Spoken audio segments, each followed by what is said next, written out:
का स्टार्ट एक medical college को दिखाते हुए होता है, जहाँ पर प्रोफेसर निक अपने स्टूडेंट्स को इंसोमिया के बारे में बता रही थी। इंसोमिया यानी स्लीपलेसनेस, ये एक ऐसी बीमारी थी जिसमें इंसान स्ट्रेस की वजह से सो नहीं पाता। प्रोफेसर के अकॉर्डिंग स्ट्रेस बहुत ज्यादा होने की वजह से अक्सर लोग हफ्तों या महीनों तक सो ही नहीं पाते, या अगर उन्हें नींद आती भी है तो बहुत कम। और इसी के साथ वो ये भी बता रही थी कि अगर एक इंसान 3 हफ्तों तक ना सोए तो वो अपने सारे होशो हवास खो देता है और कोमा में चला जाता है। और इसके बाद यहीं से हमें मूवी की मेन कैरेक्टर जेन को दिखाया जा रहा था, जिसके पेरेंट्स इस दुनिया में नहीं थे और अब वो अपनी ग्रैंड मदर और सिस्टर के साथ रहा करती थी, जहाँ उसे अपनी पढ़ाई के साथ साथ अपने घर को भी खुद मैनेज करना था। इसलिए उसने एक छोटा सा रेस्टोरेंट बनाया हुआ था और इन सभी चीजों को मैनेज करते करते वो बहुत स्ट्रेसफुल हो गई थी। उसके स्ट्रेस की सिर्फ यही वजह नहीं थी, बल्कि एक वजह ये भी थी कि उसने अपने घर का अभी तक लोन पे नहीं किया था और इन सारे स्ट्रेस के रिजल्ट में वो इंसोमिया का शिकार हो गई थी और अब वो अपनी स्टडी को क्विट करना चाहती थी ताकि वो कोई अच्छी जॉब ढूंढकर अपने घर का खर्च उठा सके।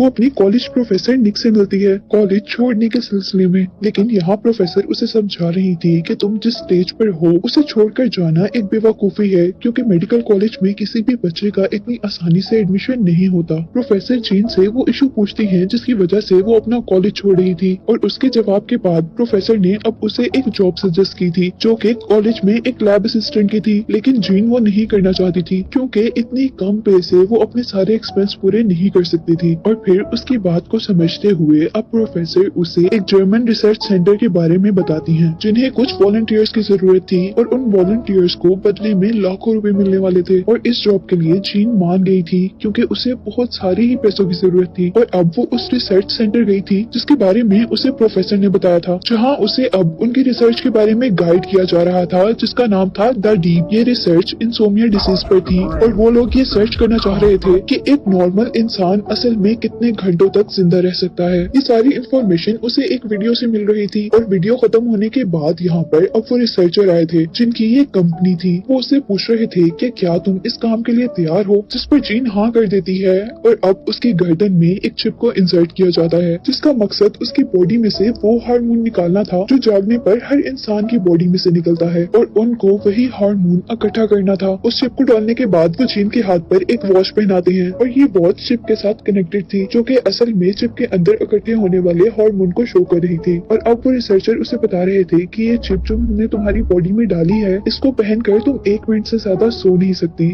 और अगर तुम 1 मिनट से 1 सेकंड भी ज्यादा सो गई तो ये चिप ब्लास्ट हो सकती है, जिसकी वजह से तुम मर सकती हो। और अब वो उससे एक एग्रीमेंट पर साइन ले लेते हैं जिसमें लिखा हुआ था कि वो इस रिसर्च के बारे में किसी को भी नहीं बता सकती। अब मजबूरन जीन को भी उस पर साइन करना ही पड़ा था क्योंकि उसके पास कोई दूसरा ऑप्शन नहीं था और उसे पैसों की बहुत ज्यादा जरूरत थी। और इसके बाद हम जीन को उसके घर पर देखते हैं, जहाँ पर अब एक दिन गुजर चुका था और उसकी वॉच उस चिप में हार्मोन के जमा होने का लेवल 42 बता रही थी और उसे आज रात सोना नहीं था, इसीलिए वो अपनी ग्रैंडमा के पास चली जाती है, उन्हें मसाज देती है और पूरी रात स्टडी करने के बाद नेक्स्ट डे हम उसे कॉलेज में देखते हैं, जहाँ पर उसे उसका क्लास फेलो विन मिलता है और वो उससे उसके हार्मोन लेवल के बारे में ही पूछ रहा था। और ये सुनते ही वो बहुत ज्यादा शॉक हो चुकी थी क्योंकि उसने तो अपने एग्रीमेंट के बारे में किसी को भी नहीं बताया था, फिर ये कैसे जान सकता था। और तब वो लड़का उसे बताता है कि मैं भी डीप का ही एक मेंबर हूँ। तो जीन उससे कहती है कि तुम इतना फ्रीली इस मिशन के बारे में सबसे बात क्यों कर रहे हो, जबकि हमें तो इस मिशन के बारे में बात करने से मना किया गया है। जिस पर वो कहता है कि मैं रिसर्चर से पूछ कर आया हूँ, हम आपस में इस बारे में बात कर सकते हैं। और तभी हम देखते हैं कि उनके साथ 2 और लोग आ गए थे, जिसमें एक लड़की थी और दूसरा लड़का जिसका नाम पीच था। वो लड़की एक ब्लॉगर थी, उसे अपनी मेडिकल की स्टडी में बिल्कुल भी इंटरेस्ट नहीं था, वो सिर्फ अपने पेरेंट्स के फोर्स करने पर ये काम कर रही थी।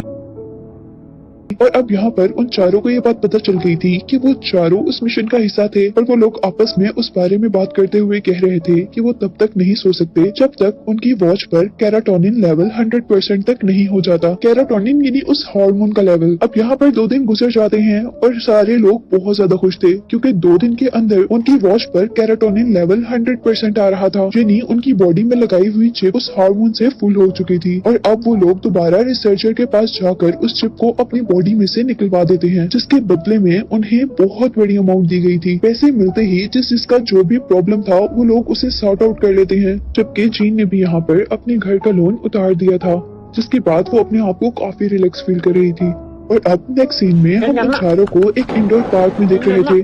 जहाँ पर जीन उन तीनों से पूछ रही थी कि क्या अगर रिसर्चर हमें डीप प्रोग्राम के लिए दोबारा बुलाएंगे तो आप लोगों में से कोई जाएगा। और इस पर जीन का क्लास फेलो विन कहता है कि जरूर, हम जरूर जाएंगे, क्योंकि सेकंड लेवल में तो पैसे और भी ज्यादा मिलने थे। लेकिन यहाँ जीन को ये टेंशन थी कि डीप के लेवल 2 में उन्हें और ज्यादा देर तक जागना था। और फिर अब हम देखते हैं कि जीन घर आ चुकी थी और वो यहाँ पर अपनी सिस्टर जून के लिए एक सेल फोन लेकर आई थी, जिसको देखकर जीन की सिस्टर जून बहुत ज्यादा खुश हुई थी। लेकिन फिर वो उससे पूछती है कि तुम्हारे पास इतने ज्यादा पैसे कहाँ से आए हैं कि जिसका तुम फोन लेकर आई हो। लेकिन जीन उसे इस बारे में कुछ भी नहीं बताती। और अब नेक्स्ट सीन में हम उन चारों को दोबारा रिसर्चर के पास देखते हैं। पर रिसर्चर उनको बता रहे थे कि इस बार उन्हें ज्यादा क्वांटिटी में केराटोनिन चाहिए, इसीलिए कम से कम उनको 5 दिन तक नहीं सोना होगा। और इस काम के लिए इस बार उन्हें 5 लाख मिलने थे। और इतनी सारी अमाउंट के बारे में सुनकर वो चारों के चारों फौरन ही मान गए थे, जबकि वो ये भी जानते थे कि अगर वो सो गए तो वो मर भी सकते हैं। अब नेक्स्ट सीन में हम देखते हैं कि आज उन सबको अपनी बॉडी में वो चिप लगवाए 3 दिन गुजर चुके थे और यहाँ पीच गलती से सो गया था, लेकिन जल्द ही उसकी आंख खुल जाती है और हम देखते हैं कि उसके वॉच पर केराटोनिन लेवल सिर्फ 32 था, जबकि दूसरी तरफ विन का केराटोनिन 44% था। लेकिन अब उसे नींद की वजह से चक्कर आ रहे थे और हम देखते हैं कि वो बास्केटबॉल खेलते खेलते बेहोश हो गया था। और तभी हमें जीन को दिखाया जाता है जो कि अपने घर पर स्टडी कर रही थी और वो इस बात पर परेशान थी कि 3 दिन गुजर जाने के बावजूद उसका केराटोनिन लेवल 35% था। हालांकि आधे से ज्यादा टाइम गुजर चुका था। उनका केराटोनिन लेवल कम से कम 60% होना चाहिए था। वो 3 दिन से सोई नहीं थी और उसके साथ भी काफी अजीबोगरीब चीजें हो रही थी और अब वो हेलुसिनेट होना शुरू हो रही थी। लेकिन तभी उसकी बहन जून उसको देखकर उस पर गुस्सा होने लगी थी, जिससे वो दोबारा एक बार होश में आ गई थी। लेकिन जीन अपनी सिस्टर जून को कुछ भी कहे बगैर वहाँ से बाहर निकल जाती है और जून को अब जीन के रूम में से एक कार्ड मिला था जो कि उसी रिसर्च सेंटर का था जहाँ से जीन ने वो चिप लगवाई थी। अब नेक्स्ट डे हम देखते हैं कि 4 दिन हो गए थे और वो सब लोग कॉलेज में थे और हेलुसिनेशंस की वजह से जीन को पोस्टमार्टम बॉडी अपनी दादू जैसी लग रही थी। और इसके बाद जब हम उन चारों को इकट्ठा देखते हैं तो वो चारों के चारों ही परेशान थे, क्योंकि उनमें से काफी लोगों का केराटोनिन लेवल 40 तक भी नहीं पहुंचा था। इसमें से सिर्फ विन का ही केराटोनिन लेवल 52% था। और यहाँ पर जीन अंदाजा लगाती है कि विन क्योंकि वर्कआउट करता है इसीलिए उसका केराटोनिन लेवल सबसे ज्यादा है। और यहाँ जीन सबसे कह रही थी कि हमें केराटोनिन बढ़ाने के लिए जरूर अपने जिस्म का यूज करना होगा, यानी हमें अपनी फिजिकल एक्टिविटीज ज्यादा करनी होगी। और इस बात का अंदाजा उसे विन को देखकर हुआ था जो कि फिजिकल एक्टिविटीज ज्यादा करता था, इसीलिए उसका केराटोनिन लेवल सबसे ज्यादा था। जो कि फिजिकल एक्टिविटीज ज्यादा करता था इसीलिए उसका केराटोनिन लेवल सबसे ज्यादा था। और अब विन उन सबसे कहता है कि हमें एक पूल पार्टी करनी चाहिए जिसमें हम पानी के अंदर रहेंगे और हमारी फिजिकल एक्टिविटी भी बढ़ेगी और पानी के अंदर रहने की वजह से हमारी नींद भी कम हो जाएगी। उसका ये आइडिया सबको बहुत पसंद आया था, इसीलिए वो बीच के घर पर चले गए थे। और इसी पार्टी के दौरान हम विन को देखते हैं जो कि उन चारों को एक ड्रिंक पिलाता है जिसमें उसने एक ऐसी ड्रग मिलाई थी जिसकी वजह से उन्हें नींद ना आ सके, जिसको पीते ही उसका असर जीन के माइंड पर हुआ था और वो यहाँ पर बहुत तेजी से डांस करने लग गई थी। और यहीं पर अब हम उस ब्लॉगर को देखते हैं जो कि पीच के एक सीक्रेट रूम में आई थी और उस रूम में आते ही वो शॉक हो गई थी क्योंकि पीच के पूरे रूम में उसी की फोटोज लगी हुई थी जो कि अलग अलग इवेंट्स पर ली गई थी और साथ ही पीच के कंप्यूटर पर उसी की वीडियोस चल रही थी, जहां हमें पता चलता है कि उस ब्लॉगर को पहले ही अंदाजा था कि कोई उसका पीछा कर रहा था, लेकिन वो इस बात से शॉक थी कि पीछे क्यों। और यहाँ हम देख रहे थे कि बहुत ज्यादा ना सोने की वजह से उसके माइंड में इतनी कैपेसिटी नहीं थी कि वो इन चीजों के बारे में सोच सके, इसीलिए वो बेहोश हो गई थी। और तभी बाकी तीनों यहाँ पर आकर जल्दी से उसे होश में लाने की कोशिश करते हैं और जैसे ही उसे होश आता है तो वो सब लोग रिलैक्स होते हैं, लेकिन अभी भी वो बहुत ज्यादा परेशान थे क्योंकि सिर्फ चंद सेकंड तक अगर उसे और होश ना आता तो वो मर सकती थी। लेकिन उसी दौरान हम देखते हैं कि सबका केराटोनिन लेवल 100% हो चुका था और वो लोग जल्दी से जाकर अपनी बॉडी में से वो चिप्स निकलवा लेते हैं। यहाँ पर उन सबको पैसे दे दिए गए थे और रिसर्चर उनको कह रहे थे कि तुमसे ज्यादा अच्छा आज तक किसी ने भी नहीं किया है। वो उनसे पूछ रहे थे कि क्या आप लोग डीप के 3rd लेवल में हिस्सा लेंगे, लेकिन वो तीनों ही ब्लॉगर के बेहोश होने से बहुत ज्यादा डर चुके थे, इसीलिए वो इनकार कर देते हैं। जबकि रिसर्चर उन्हें बता रहे थे कि डीप के 3rd लेवल के लिए उन्हें 10 लाख दिए जाएंगे। नेक्स्ट डे अब हम जीन को डॉक्टर निक के पास देखते हैं जो कि उसे कह रही थी कि तुम्हारा रिकॉर्ड पीछे से बहुत कम है, तुमने इतने अच्छे एग्जाम्स नहीं दिए हैं और अगर ये सब उसी रिसर्च सेंटर पर काम करने की वजह से हो रहा है तो तुम और काम नहीं करो क्योंकि तुम्हारी स्टडी इन सब चीजों से ज्यादा इम्पोर्टेंट है। और तभी वो प्रोफेसर निक को बता रही थी कि मैं तो ये काम पहले ही छोड़ चुकी हूँ। और नेक्स्ट सीन में अब हम उनके कॉलेज में एक एम्बुलेंस को देखते हैं, जिस एम्बुलेंस में एक बच्चे को लेकर जाया जा रहा था और उसके हाथ में वही कैराटोनिन लेवल वाली वॉच थी, जिसे देखते ही जीन समझ चुकी थी कि वो बच्चा अपना मिशन कंप्लीट करने से पहले ही सो गया था, जिसकी वजह से अब वो मर चुका है। और इसके बाद हम देखते हैं कि जीन जैसे ही घर गई थी तो वहाँ उसकी ग्रैंड मदर बहुत ज्यादा बीमार थी, इसलिए जिन को उन्हें हॉस्पिटल लाना पड़ा था और अब उनको एक सर्जरी की जरूरत थी, जिसके लिए बहुत ज्यादा पैसे चाहिए थे, पर जिन के पास वो पैसे नहीं थे। और तभी यहाँ पर जून आकर अपनी सिस्टर को वो सारे पैसे दे देती है। जीन उससे पूछती है कि तुम्हारे पास इतने सारे पैसे कहाँ से आए हैं जून? और अब जून उसे बताती है कि उसने भी डीप प्रोग्राम ज्वाइन कर लिया है, जिसे सुनते ही जीन को बहुत गुस्सा आया था और वो गुस्से में उसे बता रही थी कि तुम जानती हो कि इस प्रोग्राम की वजह से एक बंदा मर भी चुका है। जीन उसे समझा रही थी कि तुम इसको छोड़ दो, लेकिन जून उसे कहती है कि मैं भी तुम्हारी तरह अपनी फैमिली को सपोर्ट करना चाहती हूँ, इसीलिए प्लीज मुझे ये करने दो। और अब नेक्स्ट सीन में हम जीन को उसके घर पर देख रहे थे, जहाँ पर जून को ढूंढने पर उसे वो घर पर नहीं मिली थी, इसीलिए वो फौरन रिसर्च सेंटर गई थी, जहाँ पर उसे उसकी सिस्टर मिल जाती है और वो जल्दी से रिसर्चर को कहती है कि तुम प्लीज मेरी बहन की गर्दन में से ये चिप निकाल दो, अगर तुमने ऐसा ना किया तो मैं पुलिस को बता दूंगी। और वो रिसर्चर हंसते हुए उसे कहते हैं कि तुम ऐसा कुछ भी नहीं कर सकती, क्योंकि तुम एक कॉन्ट्रैक्ट पर साइन कर चुकी हो जिसमें ये साफ साफ लिखा है कि तुम इस बारे में किसी को भी नहीं बता सकती, इवन अपनी बहन को भी नहीं। तो ये पुलिस क्या चीज है? और ये बात सुनकर वो वाकई बेबस हो चुकी थी। और अब वो रिसर्चर उसे कहते हैं कि अगर तुम अपने तीनों दोस्तों को डीप लेवल 3 करने पर मना लो तो मैं तुम्हारी सिस्टर की गर्दन से ये चिप निकाल दूंगा। और अब वो अपने तीनों फ्रेंड को एक होटल में बुला दी है, जहाँ पर वो बता रही थी कि हम लोगों ने डीप के सिर्फ 2 लेवल्स कंप्लीट किए हैं, जिसमें से सेकंड लेवल को भी कंप्लीट करना बहुत ज्यादा मुश्किल था, जबकि मेरी सिस्टर जून ने 3rd लेवल को भी ज्वाइन कर लिया है, जिससे वो जरूर मर सकती है। और अगर हम उसे बचा सकते हैं तो उसका सिर्फ यही तरीका है कि हम तीनों भी वो लेवल ज्वाइन कर लें। यहाँ पर हम देखते हैं कि विन, जो कि अब जीन को पसंद किया करता था, वो उसकी बात मान जाता है, लेकिन उसके बाकी दूसरे साथी यानी पीच और वो व्लॉगर नहीं माने थे, क्योंकि वो दोनों अभी तक डरे हुए थे। और यहाँ जीन उन्हें समझा रही थी कि प्लीज मेरी हेल्प करो, क्योंकि हम लोग तो बड़े हो गए हैं, हम किसी न किसी तरह उस प्रोग्राम के अंदर जाकर उसे कंप्लीट करने का हल निकाल लेंगे और जून की भी हेल्प कर सकेंगे। लेकिन जून अभी बहुत ज्यादा छोटी है, वो ये काम नहीं कर पाएगी। और अब जीन का फ्रेंड विन उनकी व्लॉगर फ्रेंड सिन को बताता है कि अगर तुम्हारे पास उस दिन जीन ना होती तो तुम आज मर चुकी होती। और इस बात पर हम देखते हैं कि सिन भी इमोशनल होकर अब उनके साथ आ चुकी थी, लेकिन पीच उनके साथ नहीं था। और जैसे ही वो रिसर्च सेंटर जाते हैं तो वो ये देखकर बहुत ज्यादा खुश हो गए थे कि पीच ऑलरेडी रिसर्च सेंटर में था उनकी हेल्प करने के लिए। और अब जैसे ही वो तीनों डीप लेवल 3 को स्टार्ट करते हैं तो जीन उन सब को अपनी प्रोफेसर निक के पास ले आती है। वो लोग अपनी पूरी स्टोरी प्रोफेसर निक को बताते हैं, जो सुनकर प्रोफेसर निक बहुत ज्यादा परेशान हो चुकी थी, इसीलिए वो उन सबको एक खास इंजेक्शन देती हैं जिनसे उनकी नींद भाग सके। और अब प्रोफेसर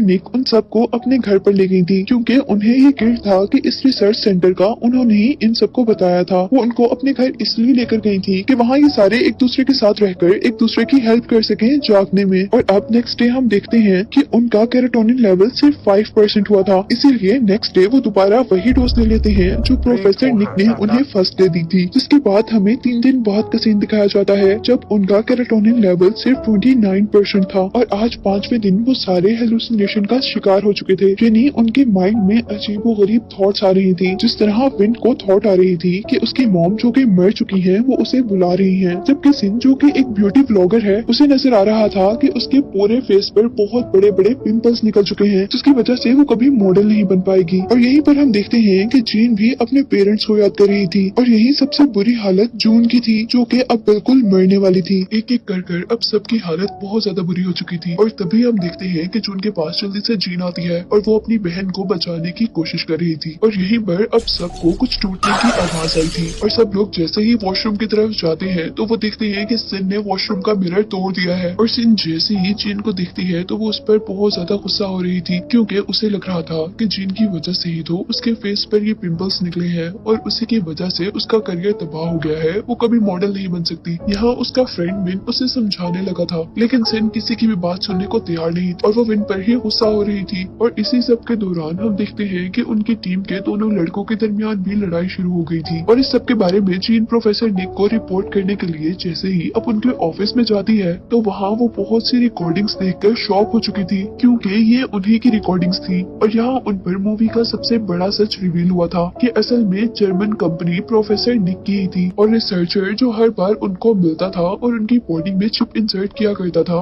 वो तो सिर्फ उनका एक एम्प्लॉय था। चेन जल्दी से जाकर अपने सारे साथियों को ये बात बताती है और अब वो लोग डिसाइड करते हैं कि उन्हें ये सब कुछ पुलिस को बता देना चाहिए। लेकिन जैसे ही वो कॉल मिलाते हैं तो वहाँ पर सिग्नल नहीं थे, इसलिए वो उस घर से भागने की कोशिश करते हैं, पर वो इस चीज में भी कामयाब नहीं हो पा रहे थे क्योंकि उस घर के सारे दरवाजे और विंडोज लॉक हो गई थी। यहाँ पर हम देखते हैं कि सिन बहुत ज्यादा जज्बाती हो गई थी और वो इसी जज्बातियत में वहाँ के सारे सीसीटीवी तोड़ देती है, जबकि विन की अब बहुत ज्यादा बुरी हालत थी और वो बेहोश हो चुका था। और तब हम देखते हैं कि प्रोफेसर निक आकर उसे अपने साथ ले गई थी और वो उसकी बॉडी में से वो चिप निकाल लेती जिसमें कैराटोनिन जमा हो रहा था। और तभी हम देखते हैं कि पीछे से सभी लोग वहाँ पर आ गए थे। वो प्रोफेसर को नुकसान पहुँचाना चाह रहे थे, लेकिन तभी प्रोफेसर उन सबको एक आदमी से मिलवाती है जो के बेड पर था और हमें पता चला था कि वो भी एक प्रोफेसर है जो कि असल में इंसोमिया पर रिसर्च कर रहे थे और ये डीप लेवल भी उन्हीं का स्टार्ट किया हुआ था और वो अपना एक्सपेरिमेंट अपने आप पर ही कर रहे थे। और बहुत दिनों तक ना सोने की वजह से वो भी हेलुसिनेशंस का शिकार हो चुके थे, इसीलिए उन्होंने एक बिल्डिंग से जंप कर दी थी और उनके जंप करने की वजह से वो कोमा में चले गए थे। असल में ये प्रोफेसर निक के फ्रेंड थे, इसीलिए प्रोफेसर निक उन्हें दोबारा ठीक करना चाहते और बहुत रिसर्च के बाद उन्होंने उनकी बीमारी का एक क्योर ढूंढ लिया था